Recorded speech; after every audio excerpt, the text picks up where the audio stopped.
जय हिंद। तो चलिए आज क्या देखते हैं, हिस्ट्री। देखिए हिस्ट्री में आपको हम क्या बता रहे थे, हिस्ट्री में आपको क्या बताए थे। तो हिस्ट्री में आपको 3 कालखंड बताए थे, प्रागैतिहासिक, अधैतिहासिक और ऐतिहासिक। तो प्रागैतिहासिक बता दिए थे, अधैतिहासिक में आपको हिंदू सभ्यता वगैरह सब बता दिए थे, वैदिक काल आपको बता रहे थे। उसमें क्या क्या बता दिए थे आपको एक बार रिकॉल करा देते हैं। आपको बता देते, वेद बता दिए थे, वेद आपको बता दिए थे। लाइन्स लिखते हैं आपसे, क्या बताए थे आपको, वेद, वेद बता दिए थे आपको, उपवेद भी बता दिए थे, उपवेद, उपवेद भी बता दिए थे। और क्या था, वेदांत, वेदांत और वेदांत, वेदांत, वेदांत भी बता दिए थे। वेद, उपवेद, वेदांत और क्या क्या बता दिए थे, आरण्यक वगैरह बता दिए थे। ब्राह्मण, ब्राह्मण, ब्राह्मण ग्रंथ बता दिए थे। आरण्यक, आरण्यक, आरण्यक वगैरह बता दिए थे। और पुराण भी बता दिए, उपनिषद, पुराण, उपनिषद, उपनिषद, उपनिषद, पुराण आपको बता देते, विष्णु पुराण, मत्स्य पुराण, वायु पुराण, इन सबके बारे में बता दिए थे। और क्या बता रहा था, स्मृति साहित्य आपको बताते थे, स्मृति साहित्य, स्मृति, स्मृति साहित्य, साहित्य, स्मृति साहित्य आपको बताए थे। इसमें मनुस्मृति सबसे फेमस स्मृति साहित्य है। मनुस्मृति में आपको क्या क्या बताए थे, उसमें एक जो है कौन सा है, मनुस्मृति, यहाँ पर लिख देते हैं मनुस्मृति। मनुस्मृति में जो है वो 3 प्रकार के ऋण की चर्चा है, 3 प्रकार के ऋण यानी कर्जे के बारे में चर्चा है, लोन के बारे में चर्चा है। 3 प्रकार के कौन कौन है, पहला आता है देव ऋण, देव ऋण, ऋण ठीक है ना जी, देव ऋण क्या है, देव ऋण, देव ऋण के। दूसरा आता है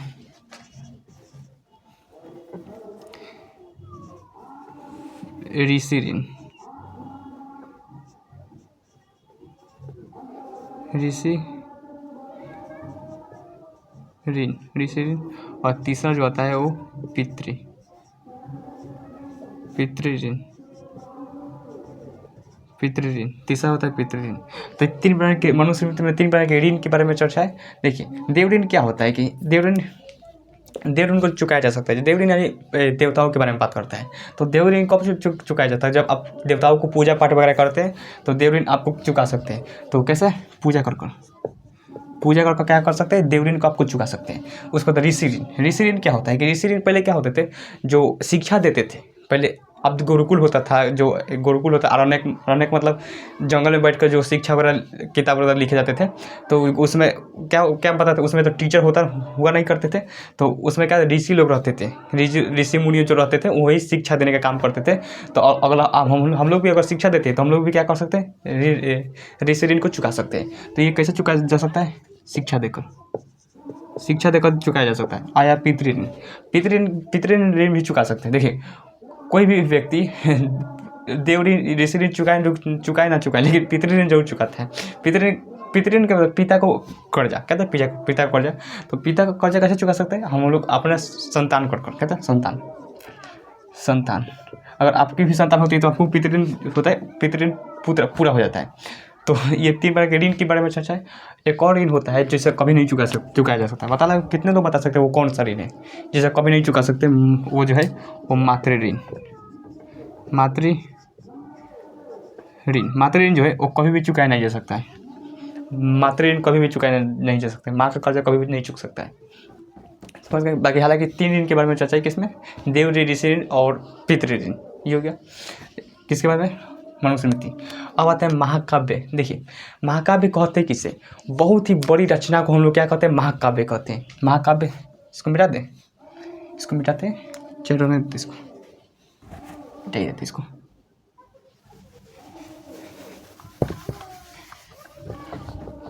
महाकाव्य, महाकाव्य। देखिए बहुत ही बड़ी रचना को हम लोग क्या कहते हैं, महाकाव्य कहते हैं, महाकाव्य कहते हैं। तो आप देखेंगे सबसे बड़ी रचना 2 मिलेंगे, एक तो रामायण मिलेगा और दूसरा जो है वो महाभारत मिलेगा। रामायण और महाभारत 2 महाकाव्य हैं। कौन कौन है,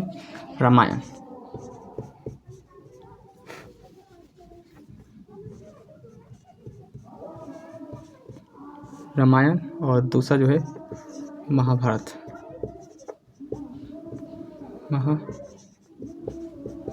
ये 2 महाकाव्य मिलेंगे। तो 2 महाकाव्य मिलेंगे। इसमें सबसे बड़ा महाकाव्य जो है वो महाभारत है। क्या है? सबसे बड़ा महाकाव्य देखेंगे तो महाभारत है। लेकिन क्वेश्चन यहाँ पर फंसाता है। कैसे फंसाता है? देखिए, रामायण जो है छोटा है तो इसलिए इसको हम काव्य कहते हैं। क्या है? काव्य कहते हैं।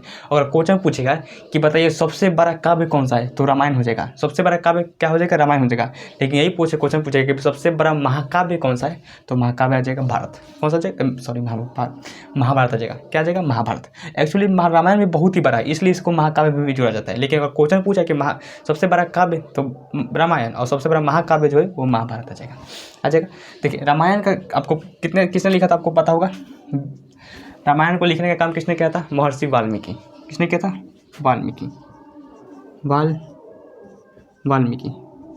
किसने लिखा था? वाल्मीकि। और जबकि महाभारत को किसने लिया था? वेद व्यास। महाभारत को लिखने का काम किसने किए थे? वेद व्यास ने किया था। देखिए, इसे याद रखने का आसान तरीका, देखिए आपको दोनों याद रहेगा। देखिए, रामायण भी महाभारत भी याद रहेगा, और वाल्मीकि भी और वेद व्यास भी याद रहेगा। लेकिन अब ये कन्फ्यूज हो जाएंगे कि रामायण को किसने लिखा है? वाल्मीकि लिखा है या फिर वेद व्यास ने? तो आपको याद रखिए, देखिए सबसे इसमें बड़ा कौन सा है? महाभारत। सबसे बड़ा जो है महाभारत है। तो याद रखिए, किसी भी त्रिज्या का सबसे बड़ा चीज़ क्या होता है? पृथ्वी। ये सब पृथ्वी पर भी हुआ है, तो पृथ्वी क्या है? गोल है, तो पृथ्वी गोल है। इसका सबसे बड़ा कौन सा है? व्यास है। ये बीच वाला जो है वो क्या होता है? व्यास होता है। व्यास सबसे बड़ा होता है। व्यास क्या होता है? बड़ा होता है। त्रिज्या तो छोटा होता है, व्यास क्या होता है? बड़ा होता है। तो इसमें से सबसे बड़ा कौन सा है? महाभारत है। और सबसे बड़ा क्या होता है? व्यास। तो याद रखिएगा, पृथ्वी पर सबसे बड़ा जो है वो महाभारत है, और उसको लिखने का व्यास क्या था? किसने लिखा था? व्यास। तो याद रखिए, व्यास याद रखिए, बस याद रहेगा वेद व्यास। ये हो गया याद रखने का तरीका है, अपना तरीका होता है। आप जैसे भी चाहे उसे भी याद रख सकते हैं। देखिए, रामायण जो है इसका जब अकबर का काल आया था, तो उसमें रामायण को जो है वो फारसी अनुवाद किया गया। क्या था? फारसी अनुवाद किया, क्योंकि वहाँ जो फारसी ज़्यादा जानते थे, क्योंकि अकबर तो यहाँ का था नहीं, भारत तो था नहीं, तो अफगान से आया था, तो वो लोग फारसी ज़्यादा पढ़ते थे। तो रामायण और महाभारत को फारसी में अनुवाद किया गया। तो इसमें ये पूछता है कि रामायण को फारसी अनुवाद किसने किया था और महाभारत को फारसी अनुवाद किसने किया था। देखिए, रामायण को फारसी अनुवाद देंगे तो किसने किया था? रामायण को अगर फारसी अनुवाद देंगे तो बदायूनी। किसने किया था? बदायूनी। यहाँ पर लिख देते हैं।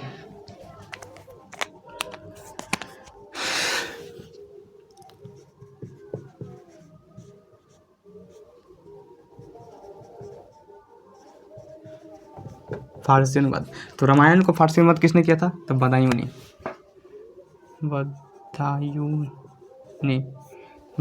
किसने किया था? बदायूनी। और जबकि महाभारत को देखेंगे तो इसका किसने किया था? अब्दुल रहीम खान खाना। रहीम खाना याद रखिएगा, अब्दुल रहीम खाना। अब्दुल लिख देते हैं, अब्दुल रहीम खाना। बदायूनी। रामायण का फर्स्ट वर्ड बदायूनी। देखिए, इसको भी याद रखने का तरीका है। इसको याद रखिएगा रामबाण। क्या है? रामबाण। देखिए, राम ही हो जाएगा, अब बाण से याद रखेगा बदायूनी। बाण से क्या हो जाएगा? बदायूनी, और राम से हो जाएगा रामबाण। राम से याद रहेगा रामायण, और बाण से याद रहेगा बदायूनी। बस याद रखने का तरीका है। और महाभारत को याद रखेगा कि लिखने का काम किसने किया था? तो इसे लिखने का काम किसने किया था? तो वेद व्यास। पृथ्वी पर सबसे बड़ा रेखा जो है वो व्यास है, तो वेद व्यास। और महाभारत सबसे बड़ा महाकाव्य है, इसलिए। देखिए, बदायूनी जब फारसी अनुवाद किया था रामायण का, तो उसका नाम रखा था रामायण। क्या नाम रखा था? रामायण। लेकिन अब्दुल रहीम खाना जब महाभारत का फारसी अनुवाद किया, तो उसका नाम बदल दिया। उसका नाम रखा रज्मनामा। क्या नाम रखा था? रज्मनामा। यहाँ पर लिख देते हैं, रज्मनामा। जबकि अब्दुल रहीम खाना रामायण का अनुवाद किया था, तो वो उसका नाम रख दिया था रामायण। लेकिन बदायूनी नाम रख दिया रामायण। लेकिन जब अब्दुल रहीम खाना महाभारत का अनुवाद किया फारसी में, तो उसने लिखा था रज्मनामा। क्या होगा? रज्मनामा। हालांकि महाभारत को ही क्या कहते हैं, इसका पूरा नाम देंगे तो जय संहिता था। इसका पूरा नाम लिख देते हैं जय संहिता। ये पूछता है जय संहिता। अब देखिए, रामायण और महाभारत जो है इसके प्रमुख क्या है, उसमें प्रमुख बातों को लिखी गई है, जिसे हम लोग श्लोक कहते हैं। क्या करते हैं? श्लोक कहते हैं। तो रामायण में शुरू में श्लोकों की संख्या जो थी वो कितना थी? 12,000। कितना था? 12,000। काइलो इसको कहते हैं, तो 12,000। और बाद में इसका हुई 24,000। बाद में कितना हो गया 24,000। तो रामायण का जो श्लोक जो थे, श्लोकों की संख्या शुरू में कितनी थी 12,000 और बाद में हो गई 24,000। लेकिन वही देखेंगे महाभारत में जो वो शुरू में 8800 थी। कितनी 8800 और बाद में अभी 1 लाख हो गया। क्या हो गया 1 लाख, 1 लाख हो चुका है अभी श्लोकों की संख्या। तो श्लोकों के समझ गए, श्लोक मतलब उसमें जो बातें लिखी गई है उस सबके क्या कहते हैं श्लोक कहते हैं। तो ये हो गया श्लोकों की संख्या। रामायण में श्लोकों की संख्या 12,000 बाद में हो गई 24,000 और महाभारत में शुरू में 8800 और बाद में हो गई 1 लाख। क्या हुई 1 लाख। अब देखिए 8800 की 88,000 था, इसमें 8800 शायद थे, 8800 था कि 88,000 तब बहुत ज़्यादा हो जाएगा। तो वेद व्यास, क्या हुआ वेद व्यास। देखिए अब देखिए इसमें क्या होता है कि जो रामायण जो है, रामायण में जो रामायण के खंडों को, रामायण में अलग अलग खंड दिए गए हैं, महाभारत में भी अलग अलग खंड है और रामायण में भी अलग अलग खंड है। तो रामायण के खंडों को हम लोग कांड कहते हैं। क्या कहते हैं कांड, कहाँ लिख देते हैं।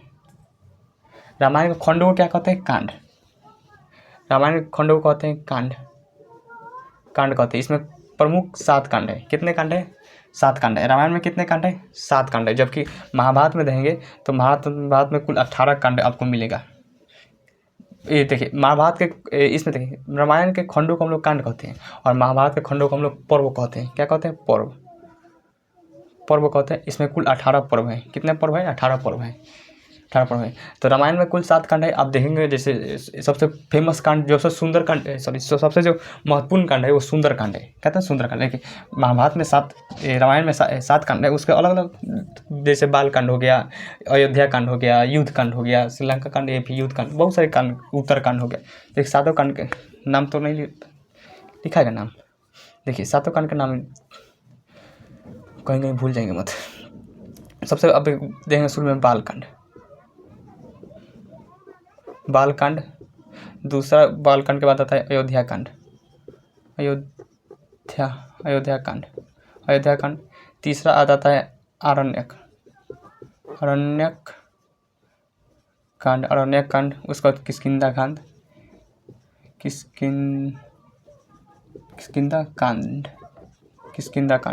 उसके बाद आता है सुंदर कांड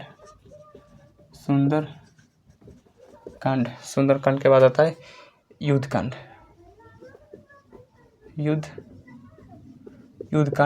के बाद आता है उत्तर कांड। ठीक है जी, 1 2 3 4 5 6 7 7। तो ये सब क्या आता है कांड आता है। अब इसमें भी महाभारत में भी कुल 18 क्या है लेसन है, 18 पर्व है 18 पर्व है। इसमें से सबसे फेमस पर्व जो है वो भीष्म पर्व है। इसमें सबसे फेमस पर्व कौन सा है भीष्म पर्व। क्या है भीष्म पर्व। 18 में महाभारत की कुल किताबें हैं, उसमें से 18 लेसन है। उसमें से सबसे प्रमुख लेसन जो है वो कौन सा है भीष्म पर्व। उसका नाम क्या है भीष्म पर्व। भीष्म पर्व को हम लोग क्या कहते हैं भगवत गीता कहते हैं। क्या कहते हैं भगवत गीता। क्या कहते हैं गीता। शॉर्टकट में लोग इसे क्या कहते हैं गीता कहते हैं। आप देखे होंगे अदालत मूवी वगैरह में देखते होंगे कि गीता अदालत में गीता पर रखकर क्वेश्चन किया जाता है। ठीक है, आज के जमाने में तो गीता पर रखकर भी क्वेश्चन चला झूठ खा लेते हैं सब। तो भगवत गीता इसका नाम क्या है भगवत गीता। और इस भीष्म पर्व का ही नाम क्या है भगवत गीता है। शॉर्टकट में इसे लोग क्या कहते हैं गीता कह देते हैं। तो इतना ही क्वेश्चन पूछा, इससे ज़्यादा क्वेश्चन नहीं पूछेगा। इसका फारसी अनुवाद किसने अब्दुल रहीम खान महाभारत का फारसी अनुवाद किया था, जबकि रामायण का बदायूं ने किया था। रामायण का लिखने का काम किसने थे वाल्मीकि और महाभारत को लिखने का काम वेद व्यास। महाभारत में श्लोकों की संख्या 2800 शुरू में थी, बाद में हुई 1 लाख। जबकि रामायण में शुरू में श्लोकों की संख्या 12,000 और बाद में हो गई 24,000। रामायण के खंडों को कांड कहते हैं और महाभारत के खंडों को पर्व कहते हैं। समझ गए हो गया। अब देखिए आपको हम वैदिक काल पढ़ा रहे थे। वैदिक काल आपको पढ़ा था इस यहाँ से वैदिक क्या पढ़ा थे वैदिक काल। देखिए वैदिक काल आपको बताए थे कि कहाँ से कहाँ तक 1500 BC से लेकर 600 BC तक। कहाँ से कहाँ तक 1500 BC से लेकर 600 BC तक था। वहाँ से ये वैदिक काल जो है इसमें ज़्यादातर पुस्तक वगैरह लिखी गई हैं। सब कहाँ लिखे पुस्तक वगैरह लिखे गए हैं। ये वैदिक काल में किसका वर्चस्व था तो आर्य लोग थे। आर्य लोग कहाँ से थे, किसका वर्चस्व था, आर्य लोगों का वर्चस्व था। ये आर्य लोग कहाँ से आए थे, तो ये लोग यहाँ के तो थे नहीं, वो मध्य एशिया से आए थे आर्य लोग। और इनकी भाषा जो थी वो क्या थी, संस्कृत थी। इनकी भाषा से क्या थी, संस्कृत थी। और देवों की भाषा जो होती है वो संस्कृत होती है। तो जिस वजह से आर्य लोग जो थे वो अपने आप को श्रेष्ठ मानते थे। क्या मानते थे, श्रेष्ठ श्रेष्ठ श्रेष्ठ मानते थे। और जो लोग संस्कृत नहीं जानते थे उसे उन लोगों को निम्न कहते थे। निम्न क्या कहते थे, जो लोग संस्कृत नहीं जानते थे उन लोगों को निम्न कहा जाता था। और आर्य लोग संस्कृत जानते थे तो ये लोग अपने आप को क्या कहते थे, श्रेष्ठ कहते थे। क्या कहते थे, श्रेष्ठ कहते थे। और ये कहाँ से थे, मध्य एशिया से। लेकिन आर्य जो सबसे पहले कहाँ से थे, पंजाब के एरिया के आसपास आए थे, उधर से आए थे, पाकिस्तान से होते हुए पंजाब के एरिया के। और वहाँ पर क्या था, ताकि वहाँ पर 7 नदियों का संगम होता है। क्या था, 7 नदियों का संगम होता है, इसलिए वहाँ के जगह को कहा गया सप्त सिंधु।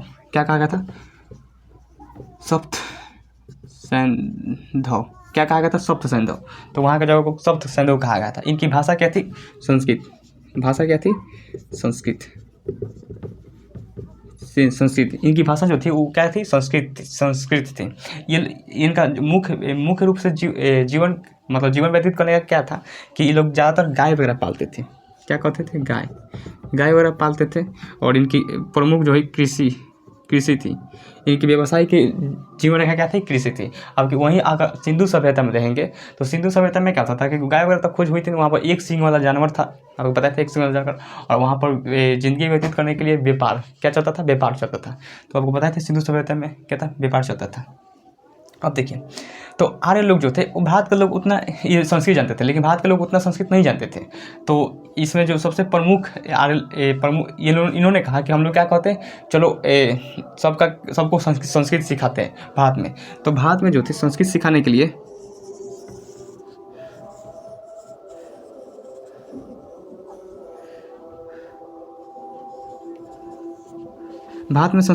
लिए दक्षिण भारत में जो थे वो कौन गए थे, गौतम राहुगढ़। दक्षिण भारत में गौतम राहुगढ़। और उत्तर भारत में संस्कृत सिखाने का काम किसने किया था, जिसे हम लोग आदिकरण कहते हैं। क्या कहते हैं, आदिकरण। तो अगस्त ऋषि कौन थे, अगस्त ऋषि। तो ये जब अगस्त आदिकरण करते जा रहे थे उस समय तो बहुत ये क्या कहते हैं, अगस्त ऋषि जब बिहार में आए थे, यहाँ पर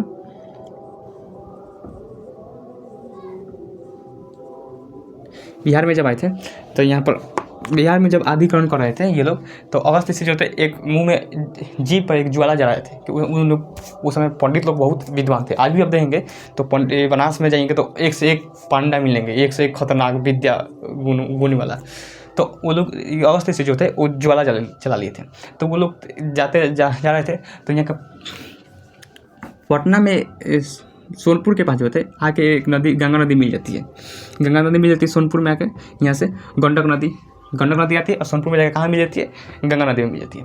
तो जस्ट ये इसके पहले जो था वो कौन है, पटना। कौन सा जिला है, पटना जिला है। तो वहाँ पर जब जा रहे थे तो सोनपुर के आस और पटना के पास जो है वो लोग उनके जो ज्वाला जो थी वो गिर गई नदी में, और नदी में गिर कर बुझ गई। तो अगस्त ऋषि ने कहा कि ये जो अछूतों की भूमि है, क्या है, अछूतों की भूमि है। तो उन्होंने साफ दे दिया कि ये क्या है, अछूतों की भूमि है। तो आज भी देंगे तो जो पटना का जो कोई भी अगर पुण्य काम होता है तो पटना गंगा जल नहीं लेते हैं। अगर पटना गंगा जल नहीं, आप खुद देखिए यहाँ पर जब यहाँ पर झारखंड में जब कांवड़ यात्रा जाते हैं लोग तो पटना से जल कभी नहीं भरते। यहाँ पर इसके आसपास उस पटना से कहीं से भी जल भर लेते तब जाते हैं। तो प्रमुख काम के लिए पटना से जल नहीं लेते क्योंकि वो लोग कहते हैं कि अछूतों की भूमि है, क्योंकि जला गिर गई थी। तो ये हो गया अगस्त ऋषि। तो आदिकरण किसने किया था, अगस्त ऋषि ने किया था। उत्तर भारत का आदिकरण अगस्त ऋषि, जबकि दक्षिण भारत का आदिकरण किसने किया था, सॉरी गौतम बोल दिएगा, उल्टा बोल दिए शायद। उत्तर भारत का होगा गौतम राहुगढ़ और दक्षिण का होगा अगस्त ऋषि। दक्षिण का क्या होगा, अगस्त ऋषि। गलत बोल दिए थे। तो दक्षिण का किसने किया था, अगस्त ऋषि, और उत्तर भारत का गौतम राहुगढ़। समझ गए, ये हो गया। सॉरी उस पर कभी मिस्टेक हो जाता है। तो ये हो गया। तो वसम देखिए, आर्य लोग जो थे, आर्य लोग दशरथ का युद्ध आपको पढ़ाए थे ऋग्वेद में। दशरथ के युद्ध की चर्चा किस वेद में, ऋग्वेद में। तो ऋग्वेद में आपको बताए थे दशरथ का युद्ध क्या हुआ था कि आर्य लोग जब भारत में आए थे तो बताइए कोई भी आपके खोल। तो आर्य लोग जो थे भारत में जब आए थे तो उस समय इसको कोई भी खाली पड़ोस को तो नहीं दे दीजिएगा कि आइए आप हमारे ज़मीन में आकर रहिए, नहीं देगा। तो जो यहाँ के आसपास के जो राजाएँ थे, 10 राजा थे, उन्होंने 10 राजाओं ने मिलकर युद्ध कर दिया आर्य लोगों से। लेकिन आर्य लोग जीत गए थे। इसमें क्या था, इसे हम लोग दशरथ का युद्ध कहते। तो इस दशरथ के युद्ध में आर्य लोग जो थे जीत गए थे और 10 राजाओं को हरा दिए थे, इसलिए इसे दशरथ का युद्ध कहते हैं। और दशरथ के युद्ध में जब आर्य लोग जो थे, एक कबीला था, गुट था, तो उसमें सबसे जो गुट का जो अध्यक्ष था उसका नाम था भरत। क्या नाम था? भरत। तो भरत जो गुट था वो बहुत बहादुरी से लड़ा था और जीत गया। तो उस भरत का नाम पे ही जो है वो भारत का नाम पड़ गया भारत। तो ये क्या थे? वैदिक काल। तो आज के लिए यहीं तक रहने देते हैं, तब तक मिलते हैं किसी नेक्स्ट क्लास में। जय हिंद।